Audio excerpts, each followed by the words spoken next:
I'm David Schuster. This is Talk to Al Jazeera. We're speaking with Robert Kennedy Jr.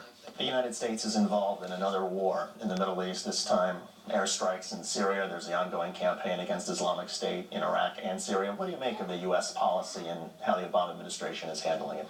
Well, I think the Obama administration inherited a dismal situation. I think the original problem was us going into Iraq in the first place, which I think was a monumental mistake, probably the worst foreign policy mistake in American history, to attack a country that had not attacked us and that posed no threat to us. I think it's a bad use of American military power. I think that the kind of problems that that need to be solved in the Mideast are problems that don't need more guns and weapons and bombs. I think probably the more appropriate response to 9/11 would have been a commitment by George Bush to go before the American people and say, we're embroiled in wars in the Mideast because we're addicted to oil. And this is destroying our capitalist economy. We're borrowing $1 billion a day from nations that don't share our values in order to import $1 billion of oil a day, in many cases from nations that are outright hostile to us, where we are in essence funding both sides of the war against terror through our addiction to oil. The solution is not to start dropping bombs on people. The solution is to get off of oil in this country. You need to turn every American into an energy entrepreneur, every home into a power plant. We don't have to be addicted to oil that is under other people's grounds. We don't have to kill Americans. We don't have to bomb wedding parties and spy on people with drones. And we don't have to erode our own constitution. We don't have to spend $700 billion a year on the military, more than all the nations in the world combined. Why are we doing that as Americans? Do you see anybody in the political landscape today who is asking those questions? I mean, when you think about Hillary Clinton or Elizabeth Warren or Jim Webb or others. I don't know. Maybe Elizabeth Warren is. I think Bernie Sanders is. I think even Rand Paul is asking those particular questions. Fair to assume you wouldn't necessarily be a Rand Paul supporter. No, I wouldn't be Rand Paul supporter. But, I believe that he has some of his philosophy has a lot of appeal to me. Would you support Hillary Clinton again, should she run in 2016? I love Hillary Clinton, and that doesn't mean that I agree with everything that she says. I think that that we have gone down a bad road in this country, towards a kind of a warfare state and a national security state. That the real damage that was done to us by the 9/11 attacks was the damage that we did to ourselves.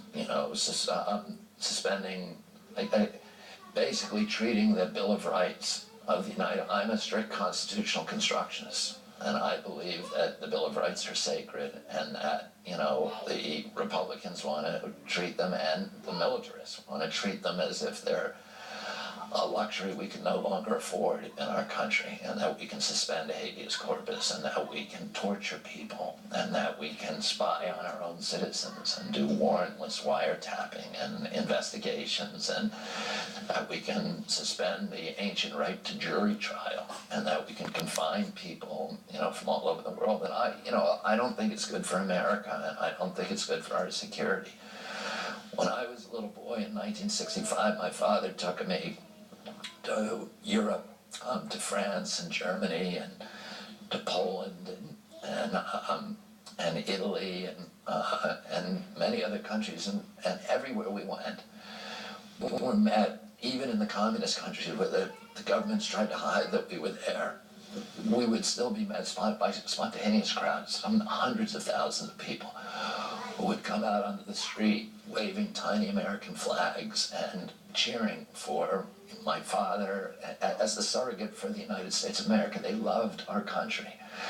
They were starved for our leadership, for our moral authority. They didn't want our bullying, and they knew the difference. And in Latin America and Africa and Asia, my father encountered the same kind of crowds, because the idealism about America's mission in the world as an exemplary nation, as a model a template for the greatest values of humanity. And that's what we represented. And today, those people no longer respect our country, and our country is widely hated. Many people want to come here for the wealth, but it doesn't mean that they admire our values anymore. And that, to me, is one of the greatest tragedies of my lifetime, that we've lost, so much of our global prestige and our moral authority, and that we did it to ourselves. Are you optimistic in the least that the United States can get back there? Well, I think that that's where we need to be headed. The job of every generation and every politician, really, it should be to perfect the union.